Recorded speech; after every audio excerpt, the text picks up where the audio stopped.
ووصينا الإنسان بوالديه إحسانا حملته أمه كرها ووضعته كرها وحمله وفصاله 30 شهرا. Bismillahirrahmanirrahim. İmam Buxoriy rahmatullohi alayning Al-Adabul Mufrad nomli adab axloq haqida yozilgan hadislar to'plami. Bugun o'qiydiganimiz ota-onalarga yaxshilik qilish va sil rahimni ulash haqidagi hadislarning davomida 51-hadis. Abdullah ibn Abbas radhiyallohu anhu Allah Ta'ala'nın ve atizal qurba haqqahu vel miskine ve benes sabil degan oyatini, ya'ni sen yaqin tuqqanlaringga uning haqqini bergin, miskinlarga haqqini bergin va musafirlarning ibn sabillarning haqqini bergin degan oyatini mundaq tafsirlagan. Allah Ta'ala bu oyatda o kishini eng vojib bo'lgan ishqa buyurish bilan boshildi. Va yana uni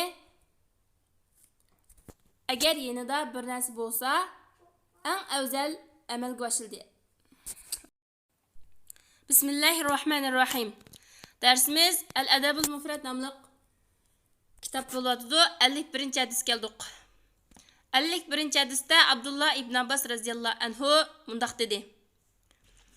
Allah Taala shundaq degan: sen yaqin tuqqanlaringning haqqini bergin, miskinlarning va ibn sabillarning haqqini bergin.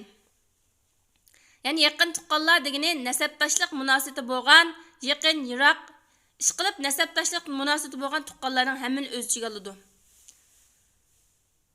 Miskinlar degani faqir, nomurod kishilarni ko'rsatadi. Ibn Sabil degan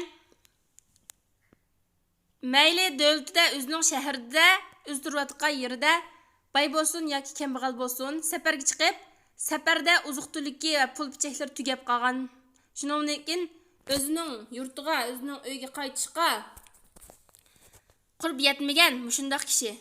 Ya'ni mushturli kishilarga sen ularning haqqini bergin deb Alloh taolo mushta degan. Abdullah ibn Abbas radhiyallohu anhu bu oyatni tafsir qilib bundaq deydi. Alloh taolo bu kishiga eng vojib bo'ladigan ishlarni buyurish bilan boshildi.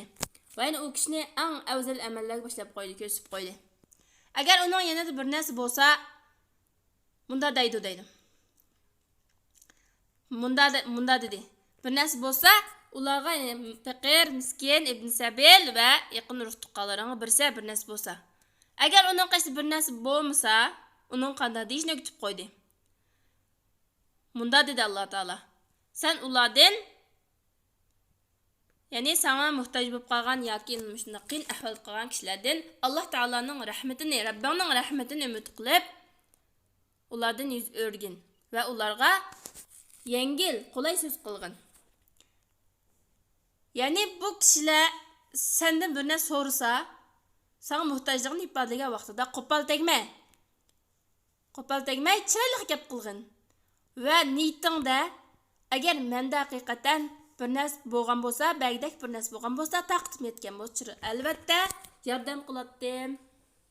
Albatta beratdim deb mushun niyat qilib, Parvardigoringning rahmatini umid qilgin va ularga chiroyli so'z qilgin. Ya'ni ularga chiroyli va'da bergin, xuddi bodek, bo'lgandek. Va balkim bo'lib qolsa, inshaalloh bo'lib qolishi mumkin degandek. Ya'ni menda bor bo'lgan bo'lsa beratdim. Bo'lib qolsa inshaalloh beraman sizlarga degandek mushundaq va'dalarni qilib qo'yish. Inshaalloh deb turib. Va sen qo'lingni boshqalarga bir narsa bergan vaqtingda qo'lingni bo'yningga bog'lab olmagin. Ya'ni hech qanday narsa bermayman, yo'q deb turib olmagin.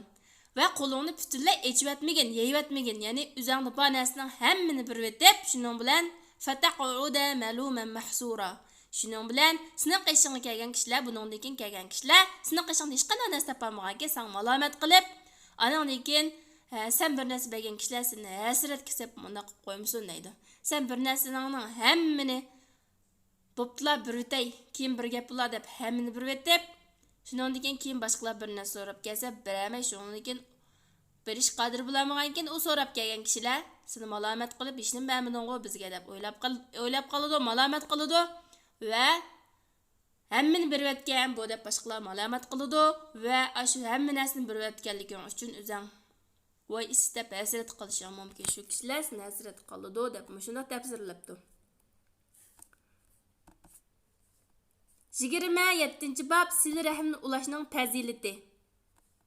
Abu Hurayra radhiyallohu anhu rivoyat qilindiki, u mundaq degan: "Ma'lum bir kishi payg'ambar sallallohu alayhi vasallamning qishiga kelib, "Ey Allohning payg'ambari, mening bir yaqin tuqqanim bor.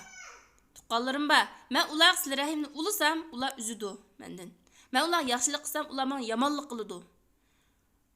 Ular menga nodonlik qiladi. Jahl qiladi, nodonlik qiladi. Men ularga afu qilib, ularga halim, kang qo'saqlik qilma, afuchanlik qilma." degandan keyin payg'ambar sallallohu alayhi vasallam shundoq dedi: "Agar sen degandek bo'lsa, xuddi sen ularga faqatla issiq bir kulni yigizayotgandek bo'lsa, sen mush ishingda davomliq, madamiki mush holatda bo'ldi ekansa, Alloh taolo tarafdan davomliq bir yordamchi bo'ldi, ular qarshi sen bir yordamchi bo'ldi. Ya'ni sen garchi ular sana yomonlik qilib, sizlar rahimni ulusang uzib etib, sen nodonlik qilib, shuna qilgan bo'lsa-mu, yaxshilik qilganingga javob qaytarmay, aksi yaxshilik qilsang yomonlik qilgan taqdirda ham sen davomliq ishingni qilavergin. Sen xuddi ularning og'ziga kul tiqqandek bo'lsa, ya'ni sen o'tqalab tomoq etsa, sening ular qilgan yaxshiliqing xuddi sening shu o't bilan tomoqingni pishirib olib, o'zingga bir foyda yetkazgandek foyda yetkazgan bo'lsa, shuning o'xshatadi. Ularning sana javob qaytarmag'iniga kelsak, yaxshilik qilganni bilmaganiga kelsak, sen ularning og'ziga kul tiqqandek bo'lsa, ya'ni u sana hech qanday zarar yetkazmaydi, faqat ular o'zlari ziyon yetkazadi. Shun sen ishingni davomlashtirib demoqchi. Chunki yaxshilik boshqalar sizlar rahimni ulash yaxshilik qilish degan, boshqalar sana yaxshilik qilsa, ondan yaxshilik qilsang, men menga yaxshilik qilsam, menga javob qaytarib yaxshilik qilamu degan maqsadda yaxshilik qilish, u chaqda sening yaxshilik qilganing emas. Boshqalar mayli yaxshilik qilamdi, yomonlik qilamdi, uni o'ylashmay, men mushning yaxshilik qilsam, Alloh ajr beradi deb Alloh taoladan ajr umid qilib turib, yaxshilik qilsa, ondan yaxshilik qilgan bo'ldi, sil rahimni ulg'an bo'ladi. Boshqalar yaxshilik qilsa yaxshilik qilib, yomonlik qilsa yomonlik qilib, boshqalar yaxshilik qilmas yaxshilik qilmay, yoki boshqalar men yaxshilik qilsin deganda tamoq qilib turib yaxshilik qilish, uni aytib pastkash, nachar odamlarning ishi. Isil kishilar mayli boshqalar yaxshilik qilamdi, qilmamdi, boshqalarning qiyinchiligini ko'rgan vaqtida yordam qildi. Uningdan bir narsa tamoq qilmaydi. O'ng qo'l berganini so'l qo'l unutib ketadi. Ajrni faqat Allohdan umid qildi. Mana bu xuddi farishtalardek isil axloqliq, fazilatli insonlarning sifati. 53-hadis.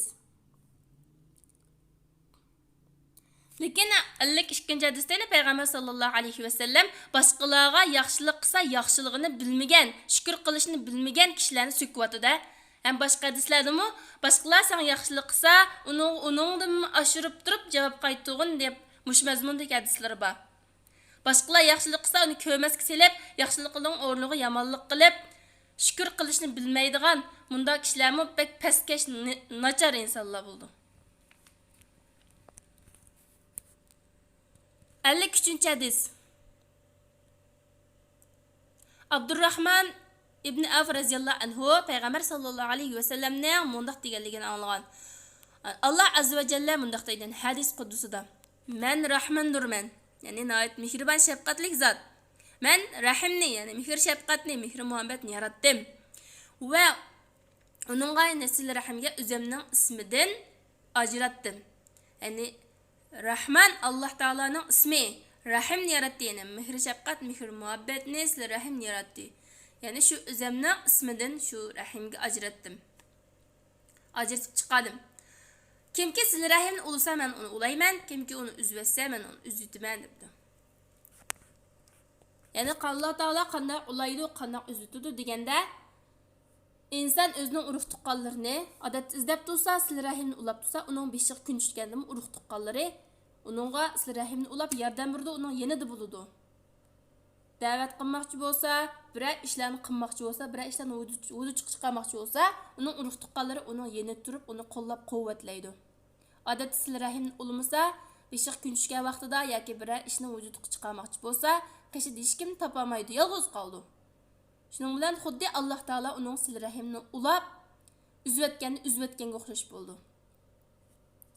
54-hadis.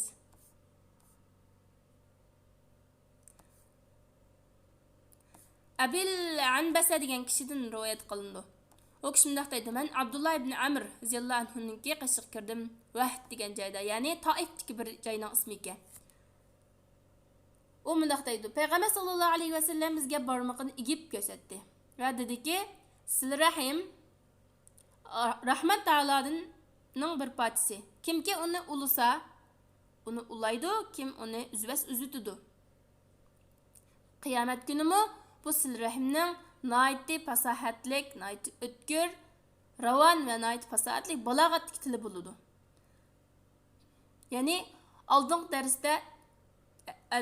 darsga chiqqandek sil rahim yaratganda, xalqlarni yaratganda Alloh taolo bilan paranglashgan. Shuningdek, qiyomat kunimi sil rahim zuvanliq kelib, Alloh taoloning izni bilan zuvan kelib, yana qiyomat kunimi shunda o'tkir fasohatlik so'zlar bilan so'zlaydigan. Balkim sil rahimni ulg'an va uzayotgan kishilar haqida guvohlik berish mumkin. 55-hadis. Oysha roziyallohu anhudan rivoyat qilindiki, payg'ambar sollallohu alayhi vasallam mundaq deydi: "Sil rahim Alloh taolodan bir parcha, kimki uni ulasa Alloh ulaydi, kim uzvas uni uzutadi." 28-hadis.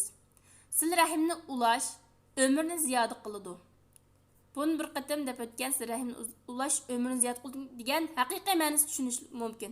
Masalan, qanday ziyoda bo'ldi deganda, Lahul Mahfuzda barliq insonlarningki barliq shaylarning taqdiri, insonlar, jinlar, hayvonotlarning taqdiri yozilib ketgan, qiyomat kuchi bo'lgan ishlarning yozilib ketgan, tutilib bo'lgan taqdirda. Lekin shu taqdirdimi bu asli 50 yil ömür ko'radi. Lekin bunda bir sil rahimni ulug'anligi ota-onasiga yaxshilik qilganlik tufaylidan uning ömri 20 yil yo 30 yil ziyoda qilib 80 yil ömür ko'rdi degandek, mushunaq ziyoda qilishi mumkin deb tushuntirgan olimlar.